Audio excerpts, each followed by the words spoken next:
What is required from me in order to grow through this?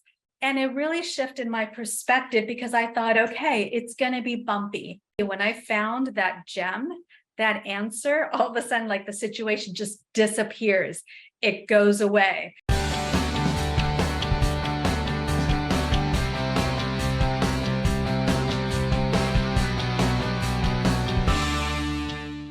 Look at what's calling you to become bigger, what's calling you to become better, and kind of have to say yes to it. And it's, I remember I went through a tough time and I was seeking advice from my coach. And she says, it kind of sounds like you're on a kind of like the boat, the whitewater rafting boat. And she says, what you have to do is hold on and enjoy the ride. And it really shifted my perspective because I thought, okay, it's going to be bumpy. I'm not going to know, what happens when you're whitewater rafting. It's you get shoved to the left and right and there's no rhyme or reason. You might think you're going to be going this way and all of a sudden you get sideswiped and, the rock pushes you, every which way. You might jump out of your seat, so you kind of have to hold on, or you might fall over completely and you sit there and flail for a little bit until someone rescues you, or use every muscle in your body to get back to the boat. So it's hold on and enjoy the ride. And when we say enjoy, might seem again a little like, what do you mean enjoy the ride?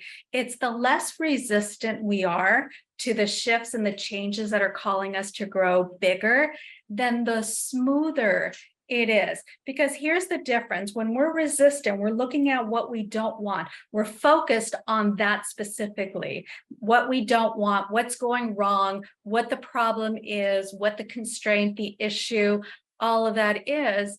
And because our focus is there, that's what we're going to create more of.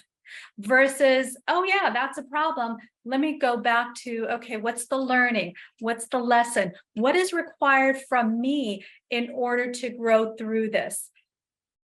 One of the biggest questions that I ask myself when I'm in a situation that seems pretty daunting and I feel stuck and there's really no movement out, what I ask myself is, if this is how the rest of my life is going to be, meaning if the situation, the event, the experience outside of me would never change, what is required within me to become okay with it?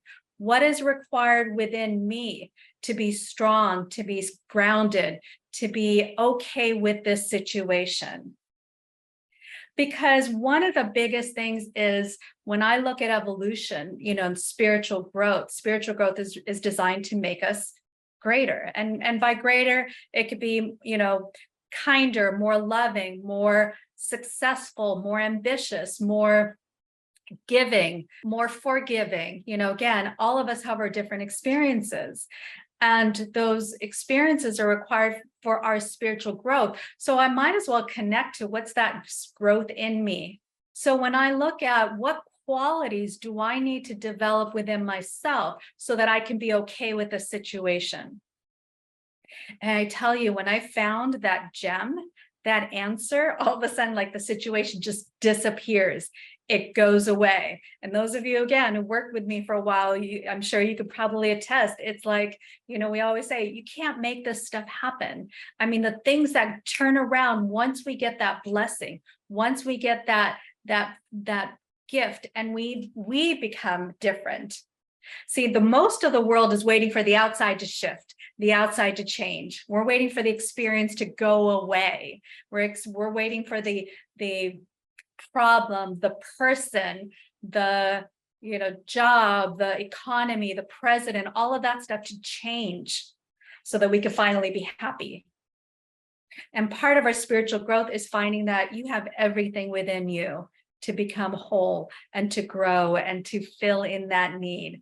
And so what is calling you to be greater right now? In what area of your life? Where are you hitting those roadblocks? What is, and again, that's, everyone has their curriculum. For some people, the curriculum is relationships. For some people, the curriculum is health. Someone might have, I've actually been doing a lot of healings lately, and I'm getting so many people with cancer. And I'm looking at this and I'm like, that's their curriculum. That's their curriculum. For some people, it's money. For some people, it's stability, it's their home. And so we all have our different curriculums, but because this is manifesting success, we could talk about specifically money or manifesting things. But hold on, let me do a caveat to that. We don't want to focus on things. We don't want to focus on money, because then we kind of miss the point. That's what the ego wants us to focus on. But that could be our curriculum. It's that lack of money, or those problems around money, is what's grabbing our attention to change and to own a part of ourselves that we haven't said hello to. And the reason and why I say own part of ourselves that we haven't said hello to is because within you is the answer to every problem. You have qualities, characteristics, strengths, abilities to overcome anything and everything. And some of us haven't really developed that. We haven't tapped into it. And so part of the spiritual growth is, how do we tap into it? Because we're required to tap into it.